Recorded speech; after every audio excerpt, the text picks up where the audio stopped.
¿Cuántas creencias hay alrededor del abuso sexual infantil? Una es pensar que el abusador siempre es un desconocido. Otra es creer que los agresores están enfermos y que por ello cometen actos de este tipo. En este programa analizaremos qué ocurre psicológica y emocionalmente con aquellos niños que han vivido abuso sexual. ¿Cuáles son los obstáculos legales y sociales que enfrenta la familia cuando se quiere denunciar un abuso? ¿Qué papel juegan las madres en la prevención y hasta qué punto la educación informal que se recibe en casa puede hacer que nuestros hijos sean víctimas? El abuso sexual infantil se puede prevenir, es nuestro tema.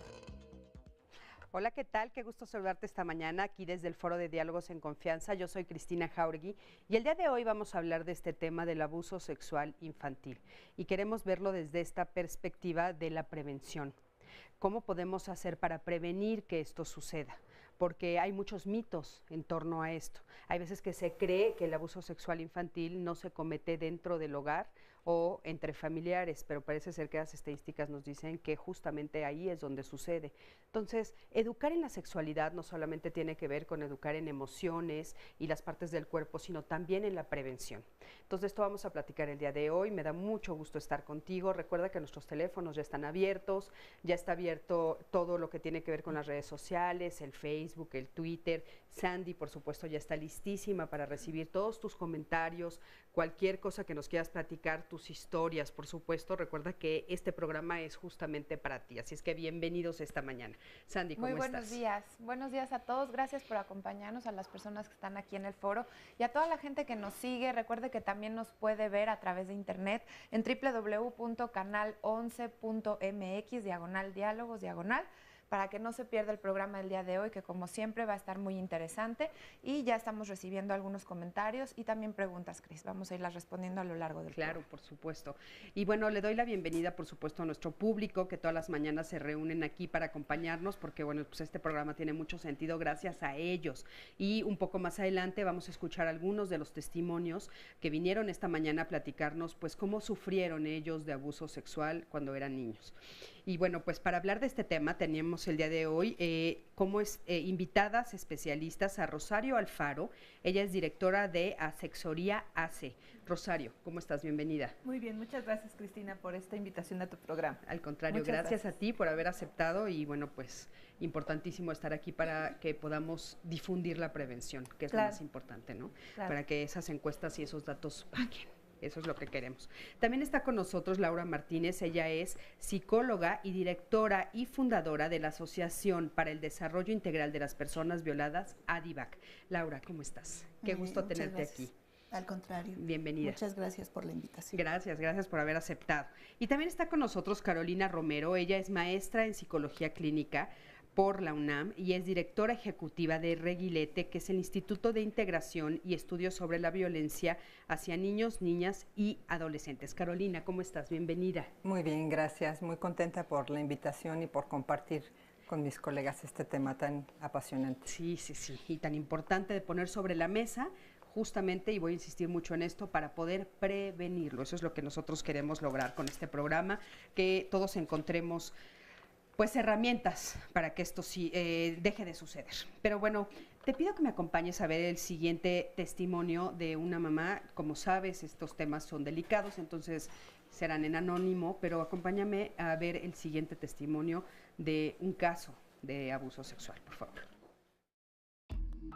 La manera en que yo conocí el abuso sexual fue por un menor que abusó dentro de los baños escolares cuando mi hijo tenía 6 años. Estuvo en tratamiento. El primer agresor de mi hijo tenía 12 años, por lo cual únicamente se le solicitaba a las autoridades que le exigieran a sus padres que tomara terapia Cuando él rompió el silencio, fue en la mesa diciéndonos tanto a su hermano y a mí que él no había sido abusado solo por un niño, sino que también su papá durante las visitas en un centro comercial había tocado su pene de una forma que a él le había desagradado y lo había hecho sentir muy incómodo. Y empezó a llorar. Por su corta edad no lo puede decir tal cual, pero sí por medio de dibujos, sí por medio de terapias grupales y sí por representaciones en donde yo no pongo en duda, como nunca lo hice, este tipo de abuso sexual. Estoy en un proceso de separación en donde estoy peleando la guardia y custodia de mi hijo. Como su padre fue un agresor, yo estoy solicitándole a la juez que le restrinja de forma permanente las visitas. Pero vuelvo a repetir que es un delito que no es comprobable y entonces mi hijo está vulnerable a que vuelva a tener contacto con el agresor. Bueno, pues muchísimas gracias. Gracias por contarnos esta historia, su testimonio, porque para nosotros es un ejemplo de lo que está sucediendo y nos sirve para poner el tema sobre la mesa. Y bueno, en México el abuso sexual es algo frecuente, ¿no? Es algo que es más frecuente de lo que nosotros sabemos, quisiéramos saber y nos gusta, por supuesto, ¿no? ¿Influye que el hecho de que sea la violencia que se vea como algo natural en México? Parece que la violencia se ve como algo natural y cotidiano y que aceptamos. ¿Eso influye para que sea tan alto el índice, Laura? Es que, mira, creo más bien que las personas les da mucho miedo ver la violencia como es, ¿no? La realidad, o sea, lo que genera, lo que mueve, por qué se está dando.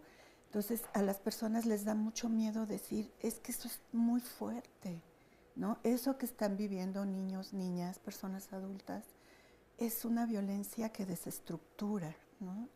Lo que nosotras siempre hemos manejado es que la violencia sexual, sobre todo en niños, niñas y también en personas adultas, llega a cambiar el proyecto de vida de las personas, ¿no? O sea, altera totalmente, es algo que muchas veces no lo podemos decir con palabras. Entonces, hay muchos mecanismos de defensa porque genera mucha angustia. Y entonces, ¿por dónde le entro? ¿No? Muchas personas dicen, ¿y ahora qué hago? O sea, y entonces se empieza a minimizar, ¿no? Y o entonces, sea, el miedo a aceptarlo, a verlo, a ponerlo por enfrente, ¿hace que mejor lo ocultemos? que lo pongamos en otro espacio. Como si no fuera ¿no? tan grave. Como si no fuera tan grave, como si fuera algo natural, ¿no? Como, ay, pues es que nada más se te presentó desnudo, ¿no? O nada más así se paró y te enseñó los genitales, o nada más te tocó, nada más te dio un beso. O sea, como que lo tratamos de minimizar porque nos da mucho miedo darle realmente la magnitud del impacto que tiene, tanto en la persona que lo está viviendo, como en nosotras mismas, ¿no? Nosotras mismas que acompañamos o que escuchamos o que vienen y nos platican, ¿no? Entonces muchas veces también algunas personas no saben qué hacer y de repente dicen cosas que dicen, es que pues ya pasó, ¿no? Claro. Ya lo vas a superar. Y es que aparte y también olvídalo. se habla un poco tal vez de niveles, ¿no? Por ejemplo, ahorita pusiste algunos ejemplos que son bastante diferentes, digamos, ¿no? Sí. De repente te dicen, bueno, pero si, como bien dices tú, solamente se paró frente a ti desnudo, ¿eso qué? ¿No? Y entonces, pues eso no tiene nada que ver con alguien a quien penetraron, ¿no? Sí, o alguien a quien tocaron, pero no es cierto eso, Laura. No. Mira, ahora que, perdón por tomar la palabra, pero en nuestra sociedad y en todas las sociedades siempre se maneja la palabra abuso sexual, ¿no? Y creo que el abuso sexual lo viven todas las personas de cualquier edad. Yo creo que tendríamos que nombrarlo, O sea, tenemos que empezar por nombrarlo. Es violencia sexual infantil o violencia sexual en la infancia. Porque decimos abuso sexual. Abuso sexual, no. O sea, es violencia sexual contra niños y niñas, ¿no? Claro. Violencia sexual contra adolescentes. O sea, hay que nombrarlo, hay que decirlo. No nos tiene que dar miedo la palabra, ¿no? Y una vez que ya lo empecemos a nombrar, entonces podemos empezar a acomodar en nuestra cabeza. Claro. Y entonces podemos hablar con mamás y papás que a veces les da mucho miedo hablar de las partes del cuerpo, ¿no? Claro. Y entonces en la medida en que hablemos sobre las partes de nuestro cuerpo, sobre qué es la nariz, el oído, ¿no? Los ojos, y así poco a poco con los niños y las niñas se puede empezar a hablar precisamente de lo que es su cuerpo, Claro. de lo importante que es su cuerpo y que nadie debe tocar el cuerpo si ellos no quieren. Oye, Rosario, justamente hablando de esto de la educación que Laura nos pone sobre la mesa, hay una educación informal, o sea, que está como fuera de los libros, fuera de un profesional. Esa educación informal que de repente los niños y las niñas reciben, los adolescentes, los pone como más vulnerables frente al abuso. Pues mira, el problema actualmente es que en México los niños están sobreinformados, o sea, tienen mucha información, pero a veces no es de la forma correcta o de acuerdo a la edad evolutiva que tienen. Los niños actualmente tienen acceso a internet, acceso a mucha información que antes tal vez los niños de nuestra época no tenían. Claro. Pero la información a veces que les llega no es la mejor. Mira, por ejemplo, ahorita con el ejemplo que Laura pone de presentarle a una persona el cuerpo, a un niño el cuerpo desnudo de alguien, un abuso sexual que pasa mucho y que nosotros en la sexualidad siempre decimos, es el abuso sexual sin contacto físico y sobre todo el que se da en redes sociales. México tiene entre los países de la OCDE el primer lugar en abuso sexual infantil en niños y es el primer productor de pornografía infantil y el segundo consumidor. A nivel mundial. A nivel mundial. Híjole, no, de veras, de repente tenemos unos primeros lugares horribles, vergonzosos, ¿eh? Sí, somos el primer lugar en muerte de niños menores de 14 años. Solamente en datos de la PGR, en el 2013, que es la estadística más reciente que hay, se abrieron 12.300 cuentas de pornografía infantil. Bueno, cuentas que se pasan pornografía de niños. Y son personas que en menos de 12 minutos logran que un niño se desvista frente a la computadora y logran, a través de conseguir fotos de los niños, manipular a los niños para ir pidiéndoles más, chantajeándolos diciendo, si no me das esta foto, subo una foto tuya desnudo a tu Facebook, a Twitter, a estas cosas. Y lo que hemos visto, que me imagino que aquí tanto Carolina como Laura lo ven seguramente también, muchas de las personas que tienen abuso sexual sin contacto físico tienen síntomas muy parecidos a las personas que tienen un abuso físico, ¿no? Obviamente hay niveles, o sea, evidentemente una persona que sufre una violación pues va a tener secuelas emocionales posiblemente más severas, pero hay abuso sexual también, aunque no se toque a la persona, claro, ¿no? Claro. Que eso es muy importante ponerlo sobre la mesa y es grave porque de repente parecería que entonces si es a través de las redes sociales, si es a través de una pantalla no es tan importante.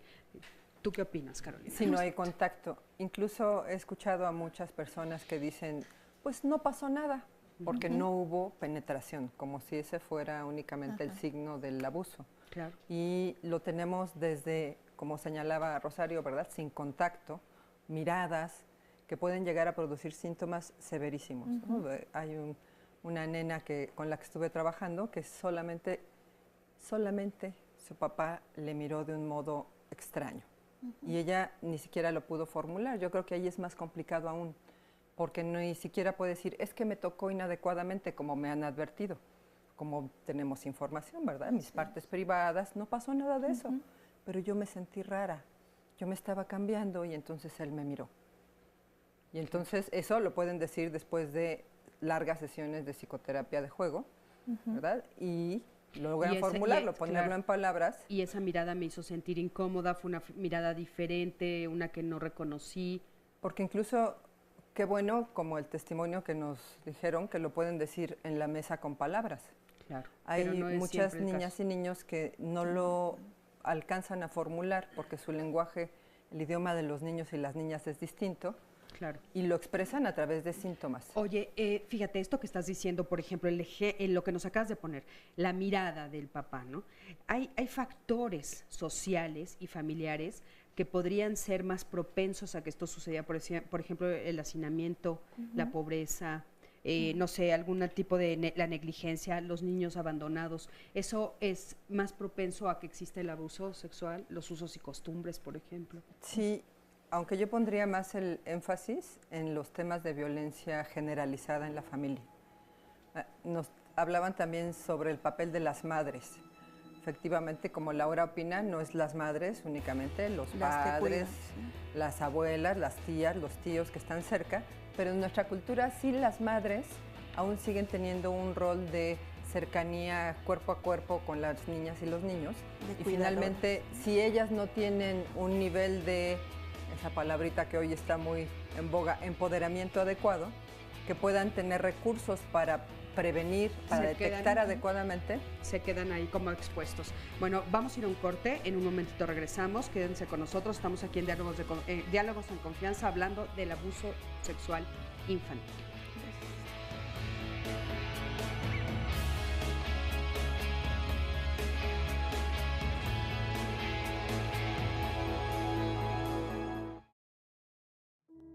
Hubo muchos focos rojos, sin embargo, quizás la confianza a la persona que en ese momento se ama, pues no nos permite ver esas luces que si se las hubiéramos visto desde el principio, pues hubieran evitado el sufrimiento que ellos pasaron, el infierno que ellos vivieron. Mi niña sufría de infecciones de vías urinarias constantemente. Entonces, un martes aproximadamente, casi se aproximaba la fecha del Día del Niño. Al meterla a bañar y decirle que nos apuráramos para ir, que se fuera al festival, mi niña me dice que quiere jugar, que quiere que yo juegue con ella. Y pues digo, un ratito porque ya nos vamos a la escuela. Y me dice, sí, mami. Me dice, hazme cosquillitas. Y le empiezo a hacer cosquillitas en sus axilitas, en lo normal, ¿no? En su cuellito. Y me dice, no, mami, no seas tonta ahí, ¿no? ¿Y por qué me dices así? Y dice, pues es que ahí no se hacen cosquillitas. Le digo, ¿y entonces dónde o cómo? Y me dice, sí, mira, aquí. Y me señala, se pone en una posición donde abre sus piernitas y me dice, aquí. Y me quedé, no, ahí no se hacen cosquillitas. Y dice, así no se juega.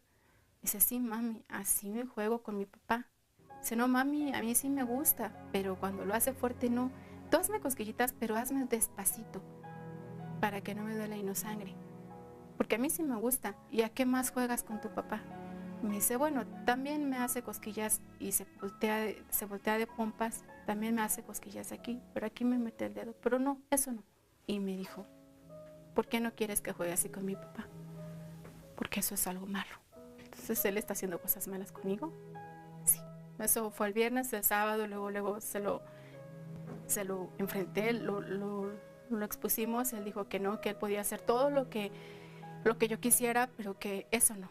A través del DIF nos canalizaron, se hizo una demanda a Barrientos, donde después de un año de estar juntando muchas pruebas y demás, muchos atropellos, pues hasta ahorita se vinculó a la persona, esta persona se amparó, estamos en espera de la respuesta de ese amparo. De hecho, mi hija fue la valiente y lo dijo, a manera de juego, pero lo dijo. Pero mi hijo no. Mi hijo fue a través de la terapia que fue empezando y que hasta ahorita sigue soltando todas las cosas que vivió con esta persona. Pero hasta la fecha aún todavía no termina de sacar lo que él dice, su caja de secretos. Actualmente es un desgaste en todos los sentidos, físico, moral, espiritual, económico, de trabajo. A pesar de todo, el dolor que se pueda sentir ahorita ya no es comparado ni equitativo a lo que se sintió al principio, se transforma. Bueno, pues muchísimas gracias por este testimonio. Sabemos lo difícil que es que nos platiquen algo así, pero bueno, pues muchas veces se cree que el abuso se comete por una persona extraña, pero como estamos viendo ahorita en los testimonios, parece ser que es en el interior del hogar donde más se comete el abuso y donde más en riesgo están los niños, aunque parece que la sociedad cree que es lo contrario, ¿no? Contrario. ¿Nos pueden comentar algo de este caso? Pues cuando en Adivac, cuando cuando nos llaman para hablar sobre una situación de violencia sexual infantil, siempre citamos a los papás o a las mamás o a las cuidadoras, porque es necesario también que los papás y las mamás o las cuidadoras hagan catarsis, ¿no? En este caso, siempre les comentamos a las mamás, y ahora me gustaría comentarlo a todo tu público, que cuando una niña o un niño, estos famosos focos rojos, porque sí nos damos cuenta cuando los niños cambian su forma de ser, como eran antes y ahora ya no. ¿Qué son las cosas que podríamos pensar como focos rojos? ¿Los ojitos rojos? ¿Ya no duermen? ¿Miedo? ¿Qué? Perdón, antes de los focos rojos, ya cuando ha sucedido el abuso, si nos pueden ayudar con los focos rojos del agresor, porque en el caso, por ejemplo, la mamá decía, yo sí notaba algunos focos rojos, pero no los quise ver. Y también aquí nos preguntan, bueno, ¿cómo prevenir el abuso sexual? Que si más allá de dar los casos y estadísticas, nos pueden compartir una forma práctica de prevenirlo. Entonces, visualizar qué puede estar pasando en cuanto a violencia. Y sobre todo, aparte, ¿qué está pasando en una familia donde está el papá haciendo este abuso o la mamá? Porque no vamos a decir solamente que es siempre los papás, pero ¿qué está pasando al interior de esta familia? ¿Qué está pasando con esta dinámica al interior? ¿Quieres comentar algo? Hay un porcentaje así mayor de varones que de mujeres que abusan de sus hijos, aunque también hay algunas mujeres que lo hacen.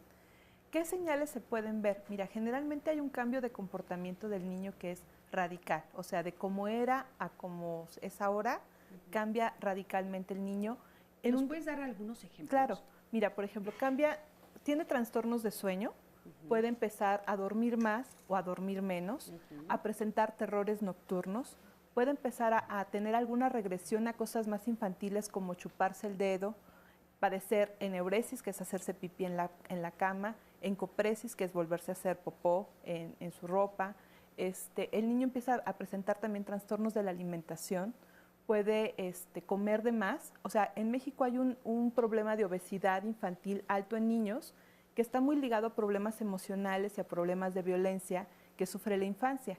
Entonces, los niños a veces comen de más o empiezan a padecer problemas de ya no querer comer, ya no quieren jugar, no quieren participar en actividades sociales, empiezan a aislarse, buscan estar más tiempo solos. A veces empiezan a presentar también miedo a algún miembro de la familia, ya sea el papá, el tío, el abuelo o alguna persona cercana. Oye, y en la investigación también hablaban de sexualización. Sí. O sea, ellos empiezan, claro. ¿Qué quiere decir esto? Los niños empiezan a ver que tienen un comportamiento sexual diferente al que debería de tener un niño de su edad. Empiezan a presentar posiciones que son como más seductoras hacia algunos adultos. Por ejemplo, esta chiquita del testimonio es una niña que evidentemente hay sensaciones en nuestro cuerpo agradables cuando alguien toca nuestros genitales, porque tenemos más nervios, más terminales nerviosas. Y porque el cuerpo es cuerpo, ¿no? El cuerpo siempre va a reaccionar. Y entonces siempre va a reaccionar. Que eso es algo que confunde mucho a los niños y a las mamás y a todos ellos. A todos, ¿no? Porque hay una parte agradable, como esta chiquita dice, ¿no? O sea, sí a mí sí me gusta. Y eso a veces es lo que hace que haya más secreto ante esta situación y que se confunda muchas veces el decir, es que el niño buscó esta situación con el adulto porque le gustaba, porque quería, incluso yo he escuchado personas que dicen, es que el niño sedujo al adulto.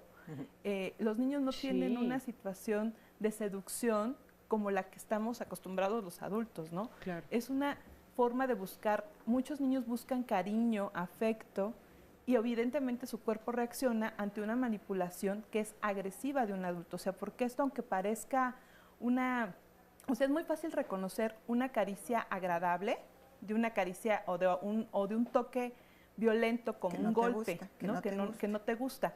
El problema de las caricias secretas o de estas caricias íntimas es que tienen como esta doble dimensión, ¿no? Son caricias que por un lado se sienten físicamente agradables, pero que emocionalmente nos hacen sentir culpables y avergonzados. Culpables, incómodos, ¿no? Incómodos, como si hubieras hecho algo malo. Eso tiene que ver con el mensaje que este adulto le da a ese niño. Sí, o sea, sí, nos puedes decir. Yo quiero comentar sobre ese punto, porque justamente no todas las veces se va a percibir de forma negativa, agradable o desagradable ese contacto.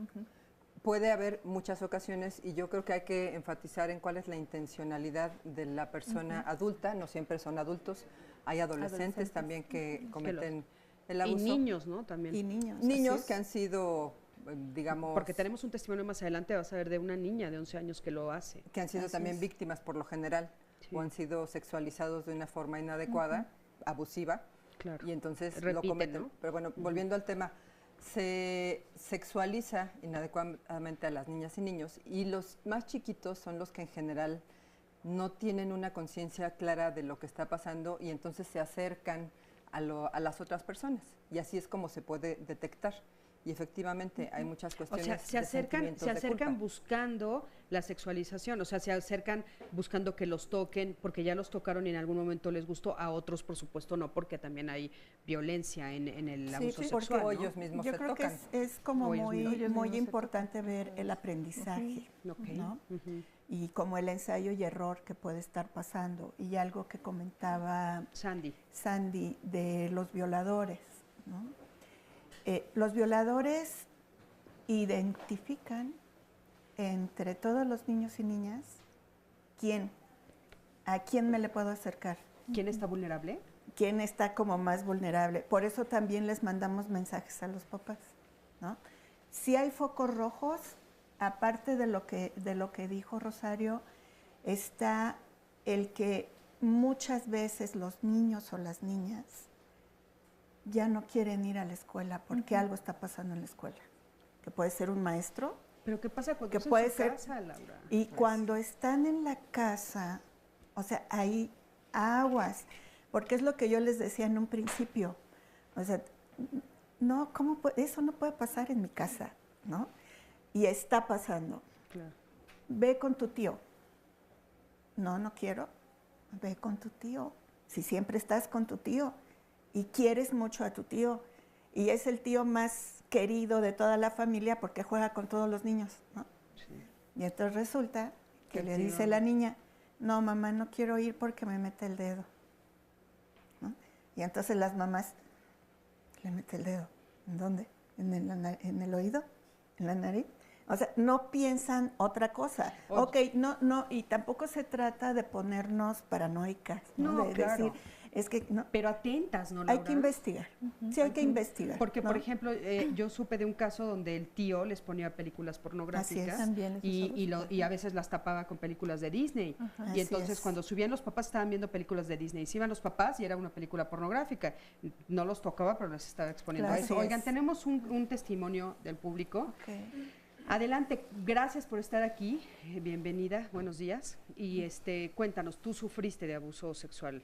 Buenos días, sí, de hecho fue por un largo tiempo, un tiempo prolongado, el cual tuve esta violencia por parte de un tío. ¿De tu tío? Un tío paterno. ¿Fue desde qué edad? No tengo clara la edad, recuerdo que fueron más o menos unos 3 años, 4 años. Y nos contabas que no te creyeron, tú sí lo dijiste. Yo lo abrí, tuve miedo al hablar, pero al momento que lo dije, pues me sentí como aliviada porque dije, bueno, esto va a parar, ¿no? Pero me llevo la gran desilusión porque después de que yo hablé, no pasó nada. O sea, fue así como que, pues... ¿Sí paró el abuso? Sí paró por la distancia. Ah, ok. Por la distancia, ajá. Pero no pasó nada en tu familia, tus papás ¿Qué estabas esperando tú que sucediera? ¿Qué querías que sucediera que no sucedió? Que me protegieran después de eso, que dijeran, bueno, vamos a hacer algo para resolverlo, para ayudarte, para apoyarte. ¿Hubo silencio? En el momento hubo indignación, hubo así como que enojo, así de, pues, ¿cómo puede ser posible? Eso es bien importante. Al momento sentí que sí, porque dijeron, ¿cómo puede ser posible? ¿Cómo pasó esto? Pasa el tiempo, este tío viajaba, entonces cuando venía se quedaba en casa, entonces se iba, venía. Después, pasamos muchos años sin venir, regresa y yo llego de la escuela ya adolescente, ya en la preparatoria, llego de la escuela y está en casa como si nada, platicando. Este tío te lo encuentras ahí. Ajá, o sea, entonces, con mis claro, papás. ahí te das cuenta que algo no cuadraba. Ajá, entonces dije, pues, ¿qué pasa, no? O sea, no me creyeron, ¿qué pasó, no? O sea, y lo vi en forma, pues, de la negación en la que se metieron mis padres, los dos, y y es un enojo que aún sigue presente, ¿no? O sea, tanto con mi abusador. ¿Lo sigues viendo? No, por la distancia, él vive en otro estado. Pero no porque le hayan puesto un alto a tus papás. No. Ok. Lo que ha sucedido con tus papás, ¿lo has podido hablar? Ellos saben que pues sí sucedió, que estás molesta, que te sentiste indignada cuando ellos lo vuelven a meter a la casa. En ese momento, pues yo, mi forma de decir ya basta fue salirme, fue teniendo una actitud violenta hacia los demás, o sea, mi carácter era muy de defensa siempre hacia los demás, ¿no? Porque aprendí que el secreto era más importante que yo, ¿no? O sea, que el no decir las cosas era como decir, ay, pues todo está bien, ¿no? La familia está unida y no pasa nada. Ahora que han pasado algunos años, ¿cómo ves esto de tus papás? ¿Por qué? ¿Qué explicación le das tú a que ellos hicieron eso, guardaron esta distancia, pretendieron que no había sucedido? Creo que la falta de herramientas, la falta de conciencia, de conocimiento, hicieron de esta situación, ¿no? Que nos llevó a tal grado que afectó en mi persona en todas las áreas y en todos los sentidos. Claro. Nos vamos a ir a un corte. Muchísimas gracias por tu comentario. De veras, muchas gracias por estar aquí. Y vámonos a un corte. En un momentito regresamos. Te leo esta llamadita para sí. que regresando del corte nos ayuden las especialistas a aclarar. Nos pregunta Norma, a veces las mamás defienden a los padres violadores. Mi hermana y yo sufrimos abuso sexual por parte de nuestro padre y mi mamá lo defendió por no perderlo. Es algo similar, que es no quieres romper por alguna razón con esta persona, con la familia. Y bueno, entonces, ¿qué se puede hacer? ¿Qué pueden hacer las personas que lo han vivido para recuperarse, ¿no? Vamos después del corte que nos ayuden las especialistas. Sí, vámonos a un corte. En un momentito regresamos. Quédate con nosotros aquí en Diálogos en Confianza.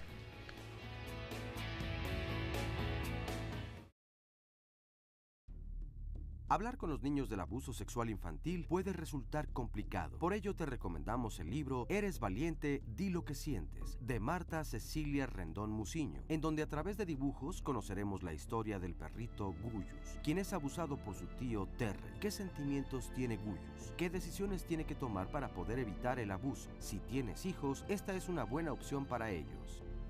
Bueno, pues ya estamos aquí de regreso, estamos hablando del abuso sexual infantil y nos quedamos con una llamada, Sandy, que tú estabas haciendo. Sí, y como esta hay varias, en esta situación, Cris, en donde dicen y en este caso son dos hijas que fueron abusadas por su papá. Hay unos casos en donde fue un familiar, un tío, y dicen, ¿por qué mi mamá siguió con mi papá y no nos creyó, ¿no? O por qué en el caso que escuchábamos parece como si no me hubieran creído y no quieren romper con la relación de pareja o de la familia, ¿no? Como que parece que no lo escucharan, ¿verdad? Sí. A ver, Laura, si nos puedes decir, sé que es muy complejo, nos comentabas, Sí, pero es muy doloroso. Encima del abuso y de la violencia sexual, aparte existe este secreto o esta ignorancia. Si alguien a quien tú le tenías confianza. Híjole, sí. Claro.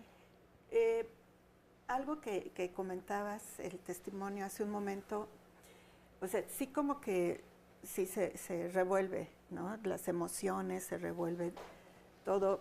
Se revuelve todo. Sí tiene que ver con una cuestión de poder. Yo creo que tenemos que mencionar que la violencia sexual, sí tiene un sustento de poder. Y ese sustento de poder está inmerso en la sociedad, ¿no? O sea, no es nada más que las personas reaccionen por X o Y situación o cuestiones de protección o cuestiones de abusar del poder. De alguna manera o de algún lado les está llegando la información para actuar de X o Y manera. O sea, ¿el poder te refieres a que ellos tienen como la seguridad de lo hago porque puedo hacerlo? Porque lo puedo hacer, porque tengo como el permiso social, hay como ciertos mandatos sociales, tanto para hombres como para mujeres. Sí, porque en este caso en particular, perdón, Lau, o sea, sería eso, ¿no? De repente él abusa. Ella lo dice en voz alta, los papás no hacen nada y no solamente eso, le vuelven a abrir las puertas de la casa, le están diciendo, está bien. Así es. Y entonces el reflejo acá es, ¿qué fue más fuerte?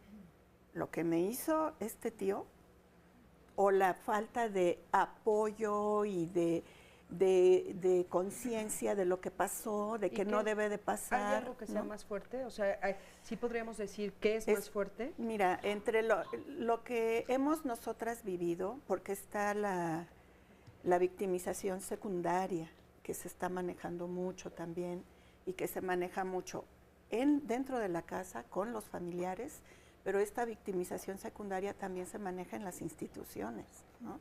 Que cuando llegan las personas a denunciar una situación de violencia sexual, no lo creen, ¿no? Y que generalmente está considerado como un delito de oculta realización, porque las únicas personas que lo saben es quién lo vivió y quién lo hizo. Claro. ¿No? Ellos son los únicos que lo saben.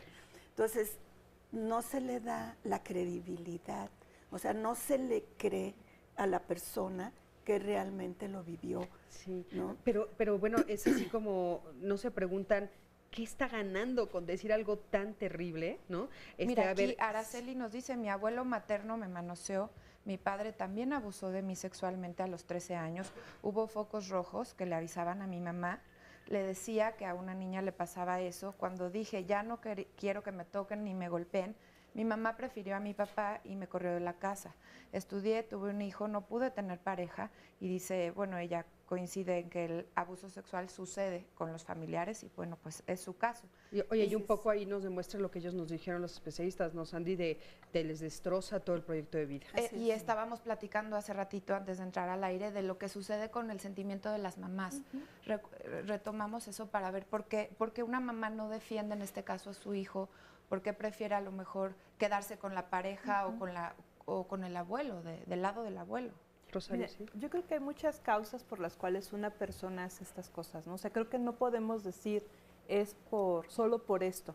O sea, hay personas que evidentemente también las mamás están sufriendo algún tipo de violencia, no solamente física, sino también emocional. Hay factores de dependencia de la mamá hacia el esposo o la pareja, ¿no? Que a veces tienden más a quedarse con ellos, pero también lo que yo he visto es que hay un sentimiento de no querer aceptar, me equivoqué o no lo vi. O sea, cuando una persona acepta el papel de decir, ok, hubo muchos focos rojos, no los vi, también soy responsable o corresponsable de esta situación. Los ignoré. Entonces, yo puedo reconocer que no vi esto y que necesito ahora tomar el papel de, que es muy valiente, separarme de esta persona, alejar a mis hijos, poner a salvo a mis hijos. No es tan todo fácil, lo que eso implica. Sí, oigan, fíjate, vamos a ver un testimonio para que lo unamos a la conversación. Por favor, acompáñame a ver el testimonio de esta mamá que nos va a platicar lo que le sucedió a su hijita. Mi familia está conformada por mi hija y yo. Tiene 10 años y va en quinto de primaria.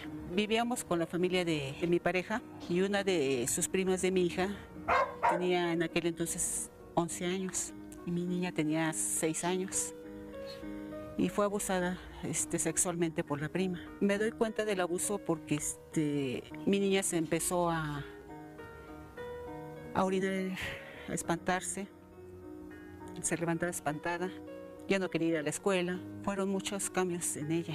Me hacía berrinches. Mi suegro me decía que a lo mejor era porque yo le pegaba y le dije no. Pedí ayuda a CTA y ahí fue donde se dieron cuenta de que mi hija estaba amenazada y estaba siendo violada por la niña. Que la prima le ponía el cuchillo en el cuello y que la forzaba a que se dejara tocar su cuerpecito. Con su familia de mi esposo la trataron de mentirosa, de chismosa, de que ella mentía, de que ella fantaseaba. Su papá nos dio la espalda totalmente. Incluso nos dijeron que nos teníamos que salir de ahí de donde estábamos viviendo. Sí, hay veces que siento que ya no tengo fuerzas, que me deprimo. Me da las gracias, mi hija. Dice, gracias mamá, dice, porque tú fuiste la única que creyó en mí. Dice, todos me trataron de chismosos, dice, tanto tu familia como mi familia nos trataron de chismosos, de mentirosos. Dice, pero dice, yo sé que yo dije la verdad. Dice, si me creen o no, dice, yo sé lo que viví, yo sé lo que pasé. Dice, gracias por estar conmigo, por creerme, porque eres la única que está conmigo y me está sacando adelante. Prácticamente las leyes protegen a los agresores, no a la víctima. A la víctima le dicen, sálgase, llévesela lejos, váyase. Pues quiero que sea la niña de antes, porque ahorita se me hizo tímida, callada, ya no juega como jugaba antes, o sea, era una niña muy juguetona, muy sociable.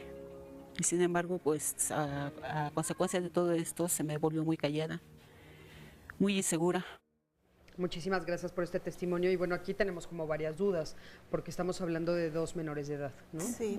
Entonces de repente la pregunta es, bueno, ¿qué está sucediendo ahí que son 2 menores de edad los que están? Sí, mira, ahorita me llega así como, sigo, ¿no? Con estas emociones, después de tantos años de trabajar el tema de violencia sexual, yo siento que en lugar de que se siga hablando y se sigan exponiendo estos casos y que las personas ya no se sigan aguantando, no se sigan callando, lo que veo ahorita después de 30 años de estar metida en el tema es que parece que estamos como si estuviéramos en los años 70 o en los años 80. ¿A qué te refieres, Laura? En que las personas tienen tanto temor de hablarlo porque no les creen, ¿no?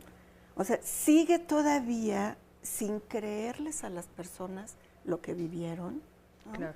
Y además de no creerles, cuando lo hablan, las victimizan otra vez. No, bueno, las maltratan una vez las más, maltratan, ¿no? Se tienen que cambiar de casa, se tienen que cambiar de residencia y a veces hasta de país.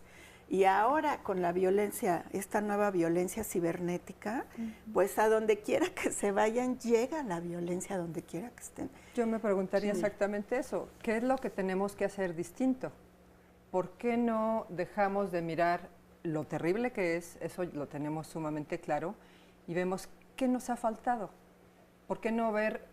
Escuchaba el testimonio y dije, esa chica está aquí por algo, porque ha hecho algo muy bien. No sé qué hizo. No sé cómo se ayudó, tal vez tuvo alguien que la escuchó, tal vez tuvo alguien que la impulsó, tal vez tenía ella cómo defenderse, ¿verdad? Pero ¿qué hacemos como sociedad?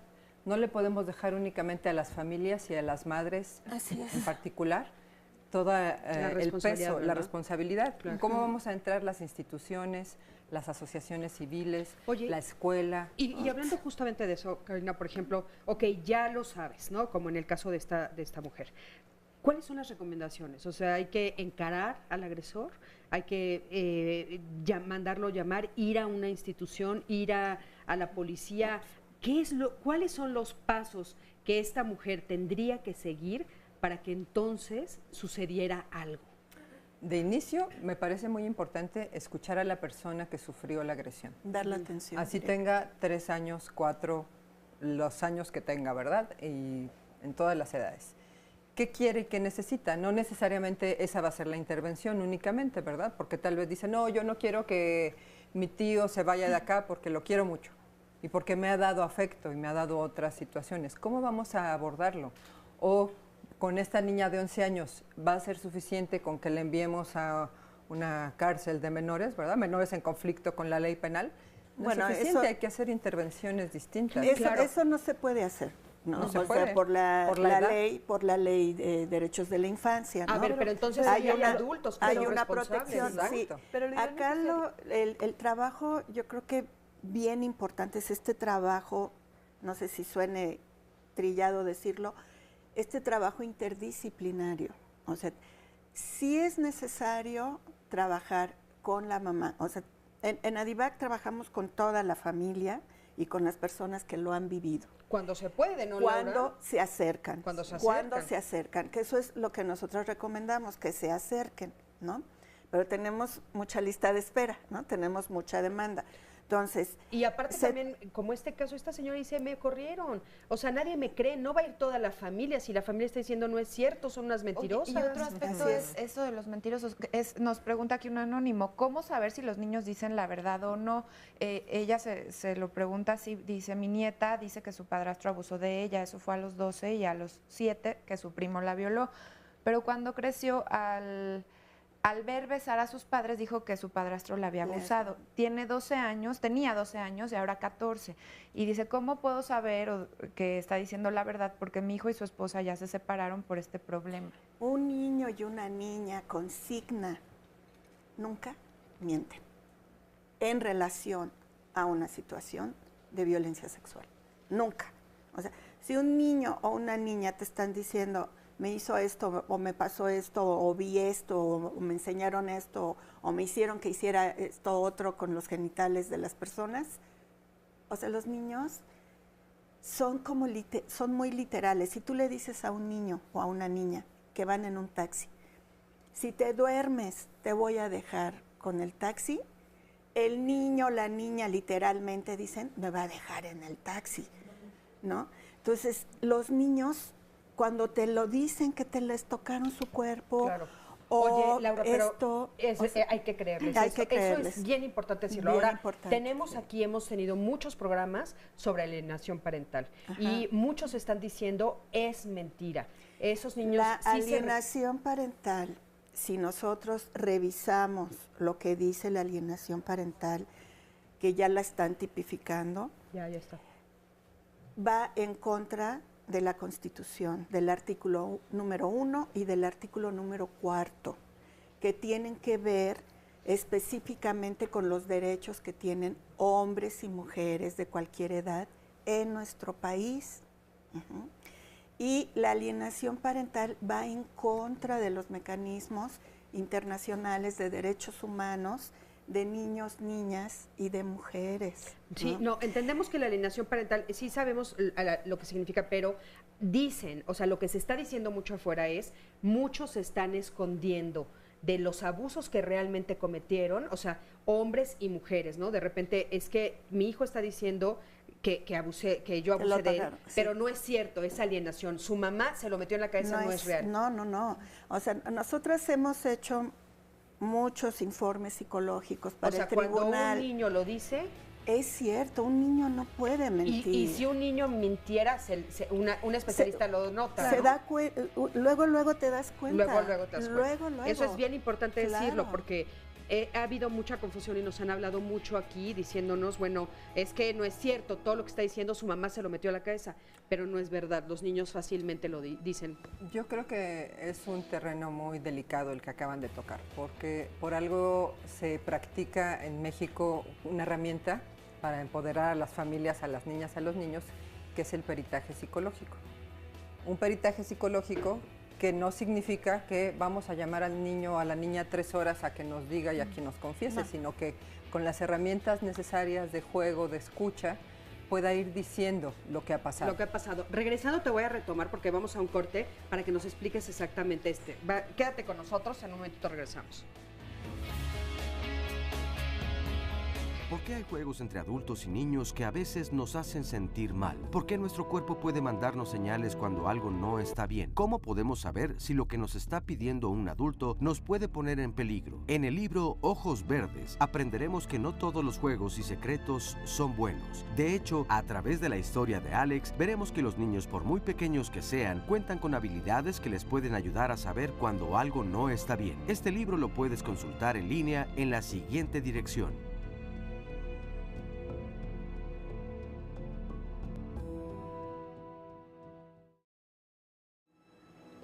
Gracias por seguir con nosotros. Estamos en Diálogos en Confianza el día de hoy hablando de que el abuso sexual se puede prevenir, pero le voy a invitar a que mañana no se pierda el programa que se va a llamar Todos Podemos Meditar. Si usted tiene la sensación, sobre todo en estas fechas de tanto estrés, tanto tráfico, de estar atrapado, de haberse olvidado de usted mismo, de estar encerrado en una vida que a lo mejor no le es placentera, no le llena, no está completamente satisfecho, dése la oportunidad de meditar, de darse un tiempo, un espacio, hacerlo cotidianamente, como mañana los especialistas y los expertos nos lo van a decir. Meditar puede ayudar mucho, por ejemplo, a cultivar tranquilidad, a purificar y calmar nuestra mente, nuestro espíritu. Entonces, bueno, pues dése la oportunidad porque todos podemos meditar. Vamos ahora a un resumen del tema del día de hoy. Es una violencia que desestructura. La violencia sexual, sobre todo en niños, niñas y también en personas adultas, llega a cambiar el proyecto de vida, por nombrarlo. Es violencia sexual infantil o violencia sexual en la infancia. Hay que nombrarlo, hay que decirlo. No nos tiene que dar miedo la palabra, ¿no? Un abuso sexual que pasa mucho y que nosotros en la sexualidad siempre decimos es el abuso sexual sin contacto físico y sobre todo el que se da en redes sociales. México tiene entre los países de la OCDE el primer lugar en abuso sexual infantil en niños y es el primer productor de pornografía infantil y el segundo consumidor. Muchas de las personas que tienen abuso sexual sin contacto físico tienen síntomas muy parecidos a las personas que tienen un abuso físico, ¿no? Hay abuso sexual también, aunque no se toque a la persona. Claro. Muchas personas que dicen, pues no pasó nada, porque no hubo penetración, como si ese fuera únicamente el signo del abuso. Los niños a veces comen de más o empiezan a padecer problemas de ya no querer comer, ya no quieren jugar, no quieren participar en actividades sociales, empiezan a aislarse. De estas caricias íntimas es que tienen como esta doble dimensión, ¿no? Son caricias que por un lado se sienten físicamente agradables, pero que emocionalmente nos hacen sentir culpables y avergonzados.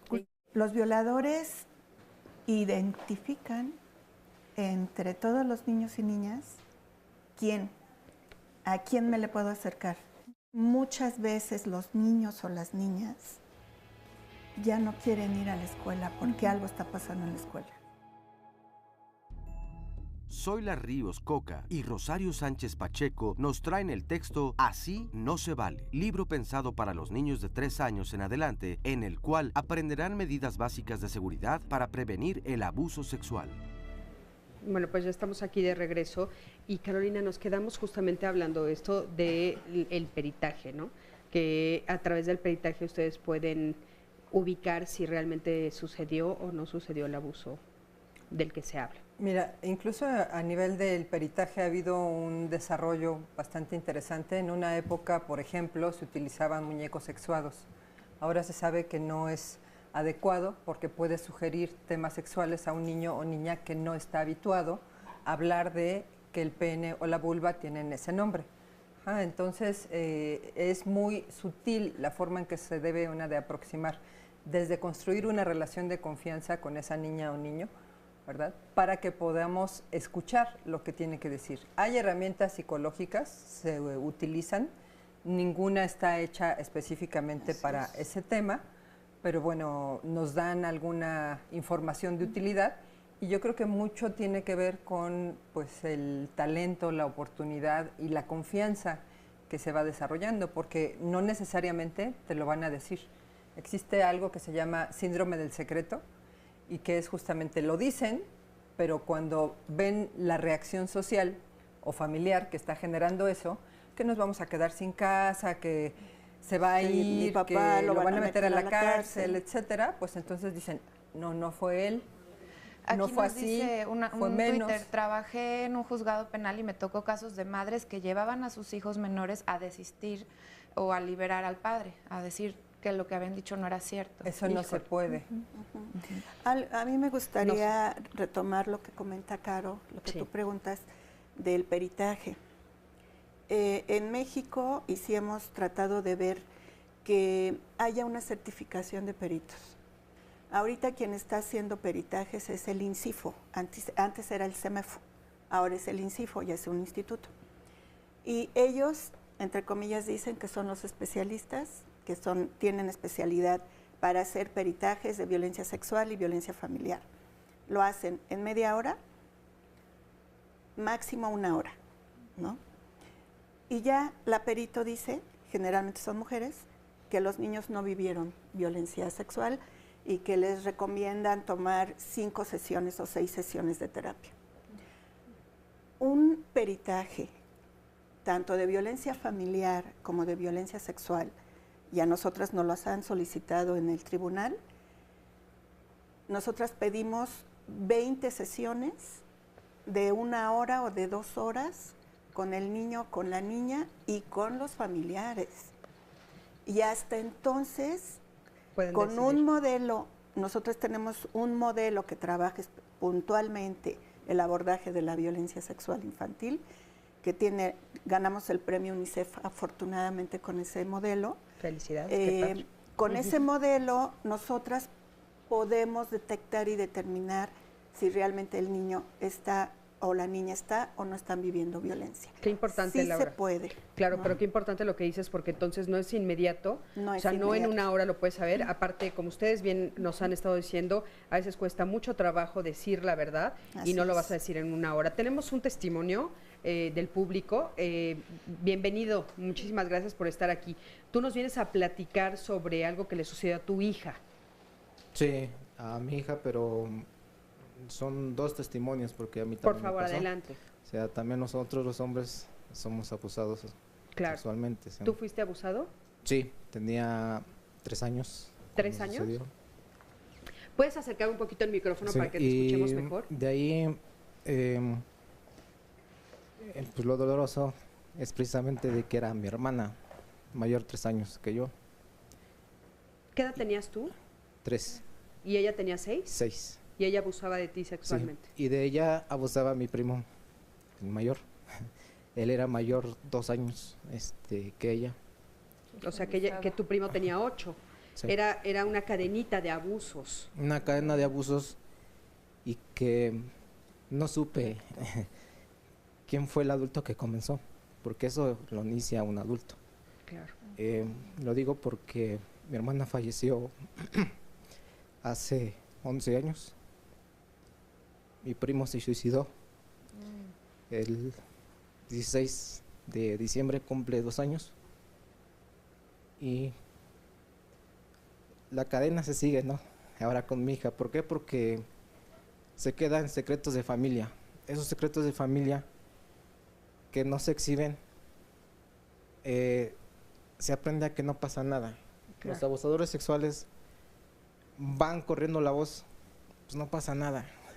No pasa nada O sea, es y como se si va. se dieran permiso al decir no pasa nada, Se ¿verdad? vuelve viral, por decirlo así, ahora la palabra moda, ¿no? Se vuelve Oye, viral eso. ¿tú has recibido apoyo? Sí, pero pues, me encuentro con la discriminación, incluso con mi hija me encuentro igual me encontraba con la discriminación, pero a raíz de que no quise que estuviera en mis zapatos, me busqué y busqué hasta que encontré el lugar indicado para que mi hija recibiera esa atención, ¿Cómo te enteraste que tu hija lo estaba sufriendo? porque yo lo vi. ¿Tú viste cuando estaba sucediendo? Sí, y el coraje es precisamente que me bloqueé por la experiencia que tuve. O sea, es decir, no pasa nada porque mi mecanismo de defensa de niño fue el olvidar, según olvidar, pero no se olvida. No se olvida porque se queda en el inconsciente. En mi caso a mí me afectó lo que es la promiscuidad. a los 17 años se me reactivó la sexualidad. Era lo mismo que sentía un adicto, era tener relaciones y al amanecer decir ya no lo vuelvo a hacer. Y en la noche otra vez. Pues tenía 4 meses llevando yo la cuenta y ya llevaba 36 parejas diferentes. Desde ahí perdí la cuenta. Claro. ¿Y actualmente tu hija está siendo atendida? Sí, sí, definitivamente ella fue... ¿Qué edad tiene hoy tu hija? Ahorita tiene 9 años. Cuando yo me di cuenta ya tenía 5 años. Dices que al principio fue un shock para ti. Sí. ¿Después hiciste algo con el agresor? Sí, pues es que era el tío materno. O sea, ¿Pudiste también denunciarlo? a lo que voy es de que mucha gente piensa que si me escucha a mí decir lo que estoy platicando de que yo sufrí abuso, y si le dicen que mi hija también ha sufrido eso, van a pensar que yo soy el abusador, me van a estigmatizar. Pero realmente fue su lado materno el que la abusó sexualmente. La mamá de la niña tiene maestría en psicología. Su hermano de ella es psicólogo clínico. Su hermana de ella es psicóloga. Entonces yo tuve señales en que mi hija estaba siendo abusada desde más o menos como los 3 años. Porque yo la bañaba, o sea, ella estaba muy apegada hacia mí. Yo la bañaba y ella me decía, conecta la manguera, que mi mamá me enseñó algo bien, bien chidote. Pues digo, pues sí, se va a echar el chorro en la espalda, todo eso, no, pero se conectó el chorro en el clítoris. Entonces yo asustado por la mamá, dice, no, es que es autoexploración por la edad. También pues yo le hacía cosquillas en la pancita, o en la cabeza, en los pies. Y cuando se hacía en la pancita, pues ella me subía las manos a sus pechos. Le digo, no, hija, eso nadie te lo debe de tocar. Y le comento a la mamá, me dijo, es que es una autoexploración. Y yo ciego porque ella era la psicóloga. O sea, yo no quería distorsionar mi vivencia con esas cosas. Y pues me encuentro con la sorpresa de que ya en las terapias de la niña, y ya con psiquiatra y todo eso, me mencionan que también la mamá abusaba sexualmente de la niña. Ella siendo psicóloga.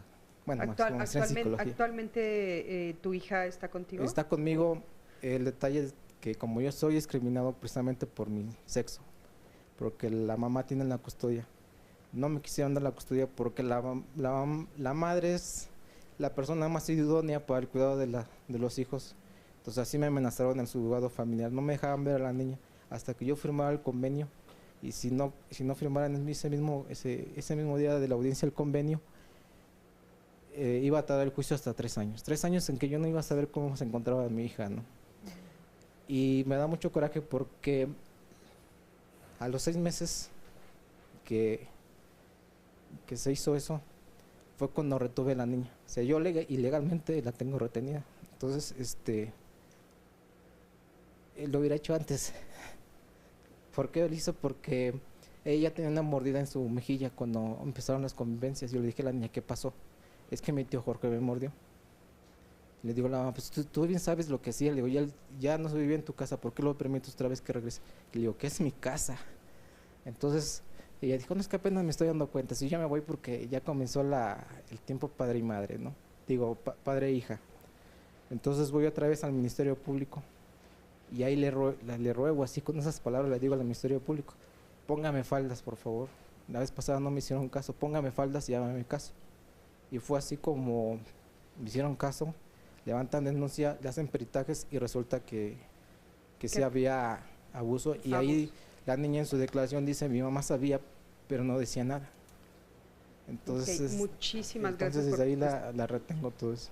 De veras, muchas gracias por tu testimonio. Sí. Gracias por el valor de estar aquí y decírnoslos. Nos damos cuenta lo que te pesa y te duele y lo difícil que es, pues porque, bueno, como decías al principio, es como una cadenita, ¿no? Y entonces tú hubieras querido frenarlo con tu hija y sin embargo sucedió. Pero qué bueno que estás con ella. Y a tu hija le va a servir mucho. Tu hija se va a sentir muy bien porque va a saber que su papá, hizo algo y sí le creyó y está haciendo algo. Así es. Lo que aquí quiero también hacer énfasis es de decir que no importa la educación, el nivel de estudios, no importa si está limpio o está sucio, hasta el más limpio, más pulcro y todo eso puede ser el abusador sexual. Y eso fue lo que yo viví y eso fue lo que a mí me pasó. Fíjate los mitos, ¿verdad? Del hacinamiento, de la pobreza, del ser hombre. No siempre se aplican. Y no siempre se aplican, por supuesto. Sí. Yo quiero decir algo que es importante, que siempre debe de haber una denuncia, y aunque sea una denuncia social. O sea, si no se puede hacer una denuncia por la vía legal, la denuncia social es importante para que la víctima se sienta creída y sienta que realmente lo que dijo valió la pena. Claro. Entonces, a veces no se está buscando tanto que la persona llegue a la cárcel o cumpla una condena. Se está buscando que las personas de alrededor te crean, te pongan en un lugar seguro y que alejen a la persona que está abusando de ti. Eso solo ayuda a que la víctima pueda empezar su proceso de recuperación. Entonces, muy importante, o sea, que sí le crean y que, aunque sea a nivel de la familia interna, social, se diga en voz alta y haya una consecuencia, o sea, que esa persona se aleje, que a esta niña o niño se le atienda, etcétera. Nos están pidiendo cosas muy específicas, Sandy, adelante. Mira, ahorita que están hablando de denuncia, hay personas que dicen que ya ahora son mayores de edad, incluso una señora de 52 años, que sí todavía puede hacer una denuncia cuando abusaron de ella a los 12. No. Aquí ya no. Es que por otro lado en el tuit nos dicen por qué ya no procede. En este caso, ¿cuál sería la recomendación? Porque también nos preguntan hasta qué edad sigue afectando el abuso. Tengo 55 años. A ver, pero ya no procede legal, pero sí social. Exacto.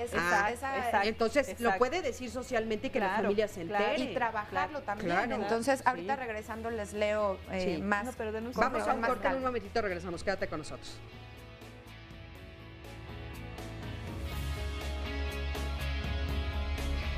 Gema Ortiz, en su libro Confía en mí, invita a los niños a contar a sus padres aquellas situaciones que los hagan sentir incómodos y posibles víctimas del abuso sexual. En un tono sencillo, nuestros niños podrán saber lo que hay que hacer si se ven en este tipo de situación.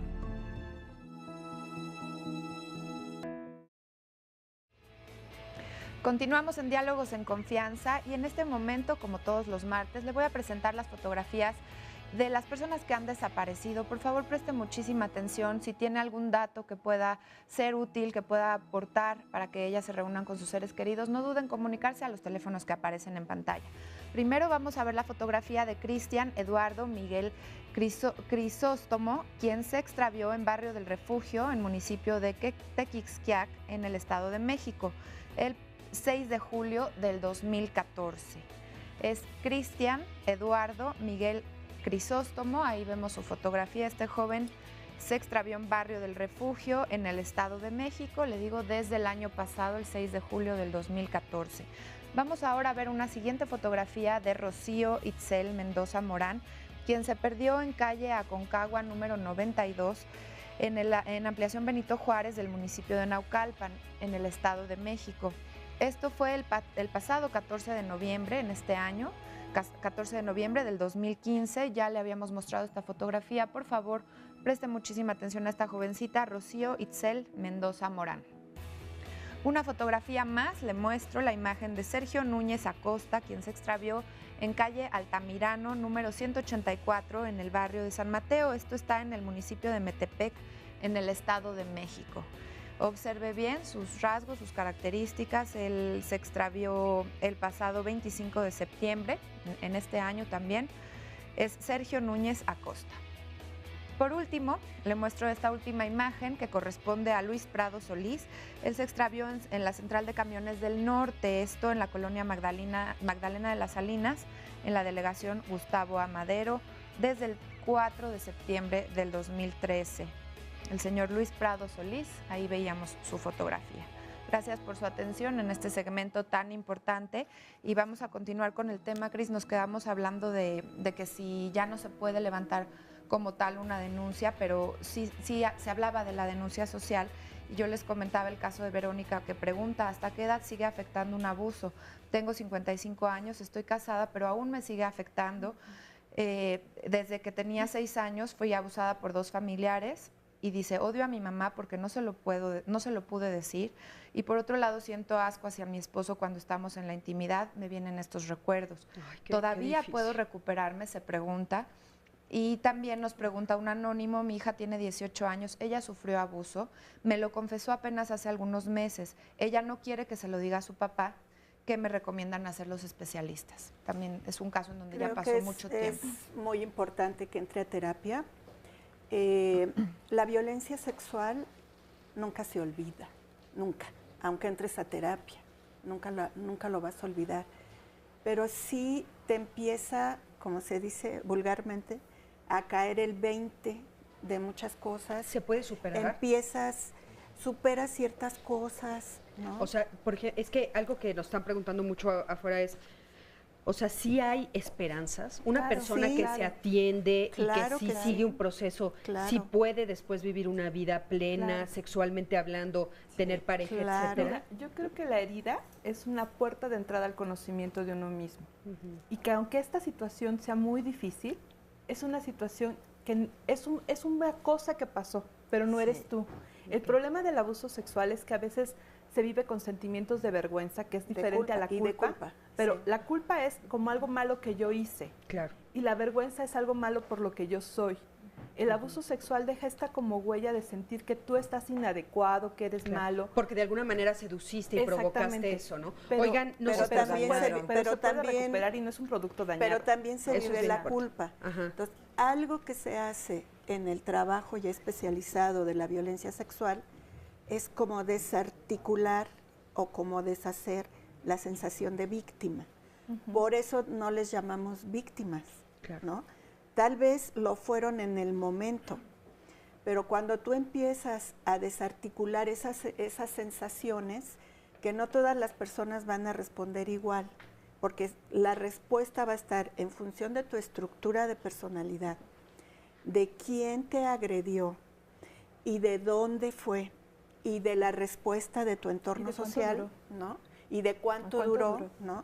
O sea, todo en función de eso va a estar tu respuesta ante cómo te vas a estar tú sintiendo. Pero en ese momento fuiste víctima, después ya no. O sea, no hay que llamarles la víctima, no. Claro, sino para que puedan superarlo, ¿no? Así es, ahí estás desarticulando la sensación de víctima. Carolina, a mí me gustaría que nos dijeras, nos están preguntando las características, si existe, si hay como un perfil de la persona que comete estos abusos. Ups.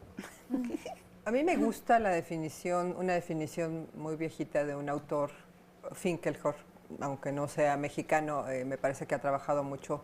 Y él habla de dos factores. Un factor es que a esa persona, por cualquier motivo de historia personal, de haber vivido abuso, de etcétera, le sean atractivos sexualmente los niños y niñas.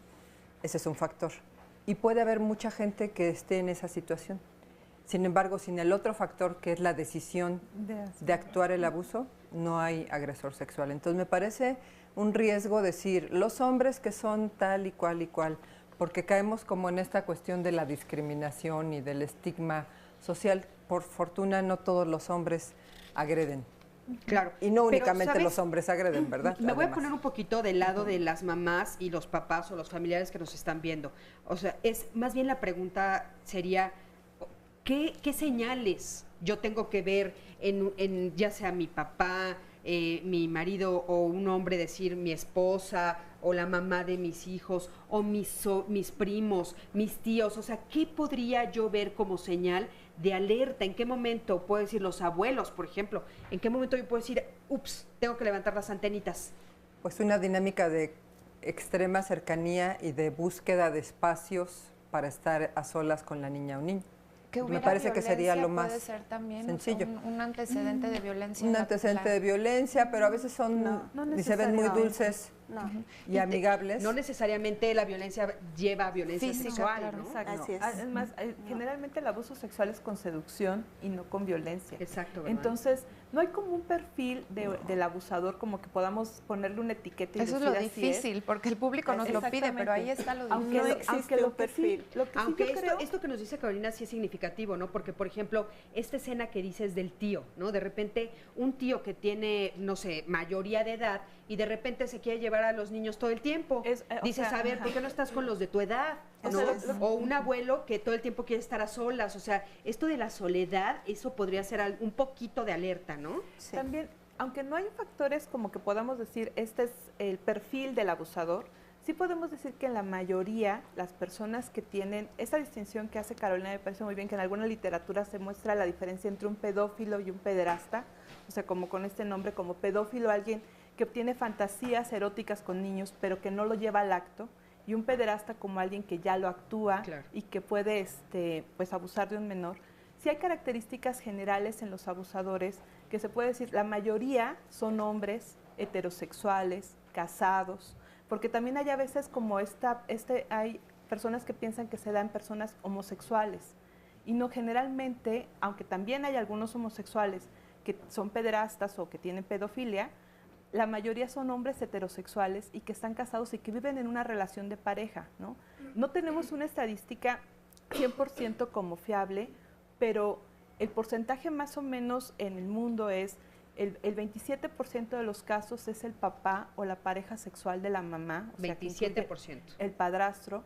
El 18% de los casos es un tío. El 16% de los casos es un vecino o una persona cercana al niño. Y el 12% es el hermano mayor. O sea, aunque también la mamá abusa de los niños, hay mujeres que abusan de los niños. No te tienes que olvidar de los padrastros. No, eso dije, el Sí, 27% de los casos es el papá o padrastro. O sea, de hecho, oigan, ¿y los abuelos? Hay también, los abuelos. Sí, o sea, es que 27% de los casos papá, padrastro, 18% de los casos un tío o un abuelo, o sea, están en el mismo... Es como la cercanía. Grupo, sí, la cercanía. El 16% de los casos es un vecino, que a veces el vecino también puede ser un familiar, profesor o un maestro. Un maestro. Y el 12% es un hermano mayor.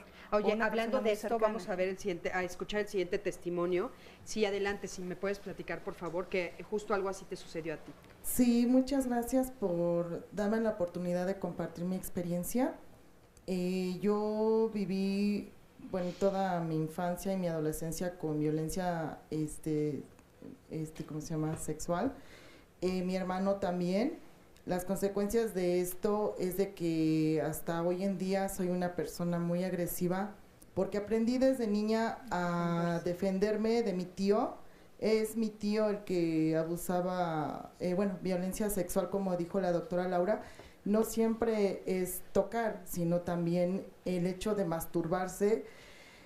Era horrible, una pesadilla ver desde niña como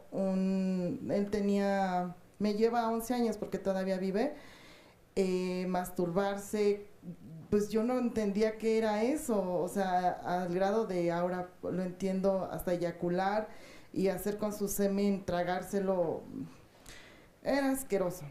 Y el pensar... Él obviamente hacía estos actos frente a ustedes dos. Ajá. A los dos, tu hermano y tú. Frente a mí, cuando mis abuelos, para esto yo vivo con mis abuelos, mis padres me dejaron ahí a los 2 años, a mi padre ni lo conozco y mi madre pues ella llevaba una vida pues alegre, decía, ¿no? ¿Y este tío es hermano de tu mamá? Es hermano de mi mamá.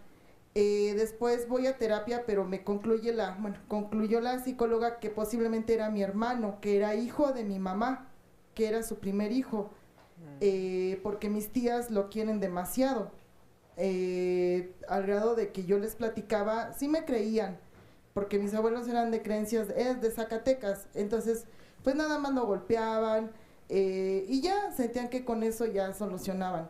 Siempre a mí me hacían sentir que yo era la del carácter feo, también me golpeaban, me decían que yo era mentirosa, que yo... O sea, ¿a ti te hicieron sentir o creer que estabas inventando la historia? Sí. ¿O que lo estabas provocando? Que lo provocaba y que exageraba. Oye, esto que estábamos comentando que Carolina nos dice como una alerta para que nos sirva a los papás que están viendo, te dejaban mucho tiempo a solas con él, tenían espacios de soledad donde él podía hacerlo. ¿Cómo podía tener esa libertad de hacerlo y que ningún adulto estuviera viendo? Sí, a veces con que mi mamá fuera, mi mamá le decía a mi abuelita, claro, con que fuera al mandado, y él se quedaba con eso, o yo me bañaba. O sea, él aprovechaba cualquier momento. Sí, cualquier momento, cualquier minuto, él aprovechaba para masturbarse enfrente de mí. Aquí lo más peor era, yo tenía que cargar con eso, no dejarme que él me violara, que él me tocara, y aparte cargar con mi hermano. Mi hermano hasta hoy es drogadicto durante 30 años, porque de él sí lo llegó a violar. Ellos dormían en la misma recámara, mis abuelos no le daban la importancia que nosotros, bueno, que yo hasta la presente le he dado esa importancia. ¿Actualmente tú sigues en contacto con él? Actualmente con el abusador. Sí. Dejé de verlo. Apenas pasó precisamente en 24 de diciembre, mi tía lo llevó a su casa y mi tía dice cínicamente, ay, no pensé que te afectara tanto. O sea, el hecho de, porque la justificación para esto es algo que no habían tocado, es que él es una persona que es discapacitada. O sea, que él lo que hacía no era consciente. Y a mucha gente... eso es lo que usan para tratar de justificar y esconder el hecho. Exactamente. Aquí eso era bien importante, que él es discapacitado, supuestamente. Claro. Oye, muchísimas gracias. Y vamos a ver esto justamente de cómo lo esconden, ¿no? O sea, poner por encima, pues es discapacitado, o está enfermo, o no tiene la conciencia porque pues no era tan grande, ¿no? Sí, la violencia sexual es un problema social. No tiene que ver con cuestiones psicológicas, ni con enfermedad mental, ni con perfiles. Es una cuestión social de uso y abuso de poder en contra de una persona que en ese momento no puede decidir, no puede hacer algo diferente. Es que aparte es muy vulnerable, ¿no? Creo que tenemos otro testimonio, ¿no? Sí, por favor, adelante, ¿sí? Si nos quieres platicar tu historia. Bueno, yo vivo el abuso a los 8 años de edad. Fue por el hijo de una comadre de mi mamá. Fuimos de viaje, fuimos de visita. Fue una visita que tuvimos a provincia. ¿Él qué edad tenía? Él tenía aproximadamente, yo recuerdo unos como 18, 20 años. Yo tenía mis 8 años, ¿no? Claro. Yo tenía mis 8 años y eso fue una noche que nos tocó dormirnos ahí porque íbamos de visita, ¿no? Entonces todos amontonados y a mí me toca dormirme con él. Yo veo a un hombre borracho, llega borracho, llevaba una arma y la pone debajo de la almohada. Entonces cuando se apaga la luz él me empieza a tocar, ¿no? Me empieza a tocar. Claro, tú viste el arma, ¿no? Sí. O sea, es una forma, él hace eso como de amenaza. Intimidar. Y de intimidarte, sí, ¿no? Entonces tú te quedas callado y estás en un cuarto donde está toda la familia. No, mi madre estaba como a 2 metros de distancia en otro cuarto, sin puerta, ¿no? Pero estaba ahí como a 2 metros de distancia. Me parece que había tomado esa noche, ¿no? Había tomado. ¿Y cuántas veces te sucedió esto? Eso fue una noche. Una noche nada más, porque a la noche siguiente, bueno, antes de esto, quisiera mencionar que yo todo el tiempo permanecí con los ojos cerrados. Claro. Yo me hice al dormido, o sea, yo solamente sentía, de momento sí hubo una sensación de gusto, no de gusto, de placer, claro. Placer. Sí, o sea, claro. Al principio. Claro. Cuando las caricias fueron subiendo de tono, ya no me gustó, o sea, ya sentí asco. A ver, déjame comentar esto con las especialistas. Sí. Por ejemplo, esto de que cierra los ojos, es una cosa que se escucha comúnmente, se hace en los dormidos. Hace como una cuestión de disociación. Esta cuestión del síndrome del secreto empieza por eso, porque sensaciones tan intensas ocurren en un ambiente que generalmente es así, oscuro, callado, cerrado, y entonces se disocia como si no estuviera pasando. O hay miedo, no. Por el otro lado es esto, porque lo que dicen los niños es, ahí está, no, y empiezan a oír los pasos, de repente, ahí viene, no, mejor me escondo, no me va a hacer nada, ¿no? Pero ahí está, ahí está. O sea, sí me va a hacer, sí me va a lastimar, Claro. sí me va O sea, a tocar. es una defensa. Así Una es. defensa cerrar los ojos. Y- Vámonos a un y corte, en miedo, un momentito mucho regresamos. miedo, Ahorita te ¿no? retomo. Quédate con nosotros, estamos en Diálogos en Confianza. Continuamos en Diálogos en Confianza, ya casi por concluir nuestro programa del día de hoy, pero lo invito a que la semana que entra no se lo pierda. Vamos a hablar, bueno, el título es Mi hijo no puede dormir. ¿Qué podrá estarle quitando el sueño a nuestros hijos? ¿Qué problema puede estar teniendo, ya sea en algo emocional o puede haber alguna problemática física que esté impidiendo que su hijo logre dormir bien? Pueden ser también tema de hábitos, en fin, todo esto nos lo va a desglosar, nos los van a desglosar nuestros especialistas. Así que no se pierda el programa. Y algo súper importante, el sueño nos puede ayudar, por ejemplo, a regular la función metabólica y endocrina, nos ayuda con la memoria. En el caso de los niños y adolescentes es vital porque además libera la hormona del crecimiento. Son muchos los factores que son importantes en el tema del sueño y se podría decir que si un niño o un joven no duerme bien, puede estar disminuida su calidad de vida. Puede también estar perdiendo la oportunidad de tener un mejor aprovechamiento escolar. Así que por eso es tan importante que nuestros niños duerman bien y vamos a ver qué es lo que se puede hacer para que esto mejore la próxima semana. Vamos a ver un resumen del tema del día de hoy.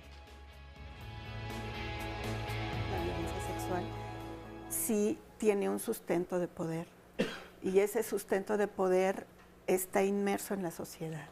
Está considerado como un delito de oculta realización, porque las únicas personas que lo saben es quién lo vivió y quién lo hizo. No se le da la credibilidad, o sea, no se le cree a la persona que realmente lo vivió. Que las personas tienen tanto temor de hablarlo porque no les creen. Y además de no creerles, cuando lo hablan, las victimizan otra vez. Pero ¿qué hacemos como sociedad? No le podemos dejar únicamente a las familias y a las madres en particular todo el peso, la responsabilidad. Un niño y una niña con signa nunca mienten en relación a una situación de violencia sexual. O sea, si no se puede hacer una denuncia por la vía legal, la denuncia social es importante para que la víctima se sienta creída y sienta que realmente lo que dijo valió la pena. A veces no se está buscando tanto que la persona llegue a la cárcel o cumpla una condena. Se está buscando que las personas de alrededor te crean, te pongan en un lugar seguro y que alejen a la persona que está abusando de ti.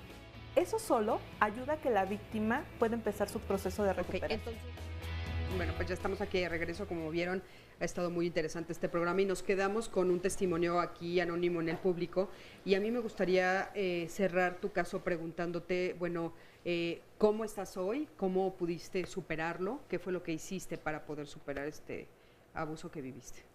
Bueno, hoy en la terapia, yo abro esto en terapia, ya lo empiezo a trabajar, a platicar, bueno, sí, en mi terapia, ¿no? En la asociación. Ahora ya ahora ya con la terapia me empiezo a enfrentar a mis situaciones, ya no cierro yo los ojos ante las situaciones, ante la vida, ¿no? Qué hermoso. O sea, yo enfrento ya las cosas así como vienen, y trato de ya no responder con agresión porque hubo un tiempo que respondía con agresión. Claro. Entonces ya soy más asertivo. Por el enojo que tenías. Sí. Cuando tú lo dices, ¿se lo dices a tu mamá cuando sucedió? ¿Se lo dices a alguien? ¿Se lo comentas a alguien? Yo lo oculté, no lo dije a dijiste nadie. nada. Hasta que llego a terapia por ahí de los 15 años, ya lo empiezo a abrir, ya lo empiezo a hablar.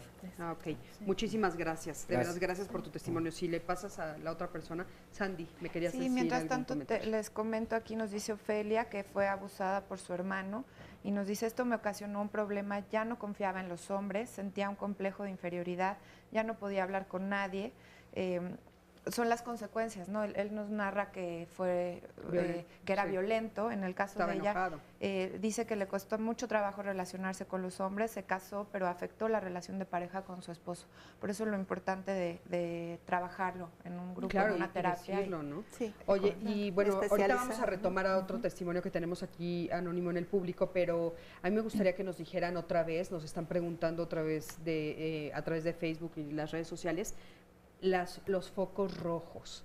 O sea, ¿qué focos rojos yo tengo que ver en mi hijo, mi hija, mi adolescente para decir, tengo que ver qué está pasando? Mira, yo no me gustaría hacer como un listado, sino las personas saben cómo son sus hijos y sus hijas. Si hay una conducta que ven que su hija o su hijo cambió o ya no hace, o ya, como tú comentabas, o ya no duerme, etcétera, se les cae el pelo, o entra cada rato al baño, hay que entrar al baño y ver, porque en algunos casos hemos tenido los casos que dejan el papel lleno de sangre los niños, ¿no? Entonces, hay que ver esos cambios que nosotras ya conocemos, no tener miedo, nosotras, personas adultas, no tener miedo de lo que podamos encontrar y no entrar en pánico. No, yo creo que eso es lo más importante. Estar atentos. Tengo Sandy, un caso que puede ilustrar perfectamente como ejemplo algo que está preocupándole a una mamá. Nos escribe María, tengo un hijo de 3 años y presenta problemas en vías urinarias. Lo llevé al doctor y cada que lo tocan los doctores él se asusta, no quiere que lo toquen. Empezó con este problema hace como 3 meses. Lo revisan y se pone muy agresivo, se orina en la cama, me preocupa y lo que no entiendo es por qué no permite que lo toquen. Los doctores me dicen que es así porque lo sobreprotejo. Y dice que solo convive con su papá, su hermana y conmigo. Pero ¿por qué pasa esto? ¿Qué le podrían decir? Porque tal vez hay más ambientes, como puede ser el escolar, puede ser... Ahí hay un foco rojo. ¿Y con quién? ¿sabes Hay qué, un Sandy? foco rojo, claramente. Inclusive pero dentro ¿con de su quién? casa, a veces Exactamente, no lo pero ¿con queremos quién se ver? puede acercar esta mamá? Y bueno, para que el niño a lo mejor pueda explicar lo que está sucediendo, porque claramente pues él tiene miedo de decirlo. Tiene 3 años. El niño, sí, tiene 3 años y está con este problema hace 3 meses de lo de vías urinarias. Yo sí le recomendaría que pudiera venir a atención, ¿no? Ya en el trabajo, ya con esta confianza, con el juego, con la empatía que haga con la psicóloga, ya el niño puede empezar a soltar cosas. Es muy importante que es muy difícil trabajar con chiquitos de 3 años. Claro, Nosotras están muy chiquitos, pero sí lo dicen, sí te lo dicen, ¿no? Entonces hay que ver qué estrategias puedes tú utilizar para que bajarte, que es lo que hacemos, ¿no? Nos bajamos al nivel de los niños. Y sobre todo entonces que sí se atrevan, porque bueno, lo terrible es escuchar que sí está sucediendo, pero peor o más terrible es quedarnos en la ignorancia y no ayudar a ese niño, ¿no? Vamos a ver el siguiente testimonio. Foco rojo. No será ese algo. era, ¿no? Muy bien, ese es un foco rojo. Adelante, por favor. Buenos días. Buenos días. Mi nombre es María Luisa y gracias por la invitación. Un poco más fuerte, por favor, María Luisa. Gracias por la invitación. Bueno, yo viví una serie de abusos, pero el más significativo fue de mi padre. A la edad de 7 años. Y fue significativo porque yo lo único que quería era que me abrazara. Y a mi madre me mandó a acostarme con él. Y él empezó a tocarme. Y yo me preguntaba, me asusté y me preguntaba qué estaba pasando. Y cuando yo lo quise abrazar, él bajó su mano, mi mano hacia su miembro. Y me asusté. Y mi madre gritó, ¿tú qué estás haciendo? Entonces, bueno, ya mi padre me soltó, nos dormimos. Y el otro día, pues, la reacción de mamá fue agresiva. Me dijo que yo tenía la culpa y que pues me iba a ir al infierno. ¿Qué edad tenías tú? 7. 7 años. Entonces yo aprendí a callar porque ella no me creyó y lo que vino después con los años también fue un silencio total. Pero ahorita ya no se está callando. No. ¿Estás teniendo ayuda profesional? ¿Te has acercado a alguien? Sí. ¿Sí? Sí, estoy en una asociación que se llama Abraza la Vida. Y aparte, pues he estado ya con terapeutas y sí me ha ayudado mucho. Puedo hablarlo, antes no podía hablarlo, y yo no cierro los ojos. Aprendí a abrir los ojos, pero mi reacción fue ser sumisa. ¿Sí? Y hoy estoy aprendiendo a dejar de serlo. Claro, es que si está sucediendo este abuso tan claramente y tú lo sientes y gritas y de repente pues la otra persona en la que confías, que es tu mamá, te dice que es tu culpa, pues sí es terrible, ¿no? Muchísimas gracias, de veras, gracias. Y sobre todo porque sabemos lo duro y lo difícil que es hablar de este tema. Te lo agradecemos muchísimo. Sí, gracias. Gracias por estar aquí. A mí me gustaría comentar algo como para sumarme y un poco lo que comenta Rosario de que hay que romper el secreto. Sabemos que es difícil romper el secreto, pero sí hay lugares a donde pueden acudir que no son instituciones. Tenemos malas experiencias que no saben escuchar, pero también hay personas que quieren también aprender a trabajar esto. Claro. Nosotras tenemos un modelo de prevención y detección que ya en algún momento se los habíamos déjalo ahí, Laura, mostrado. Para que te lo puedan... Y, ahí está perfecto.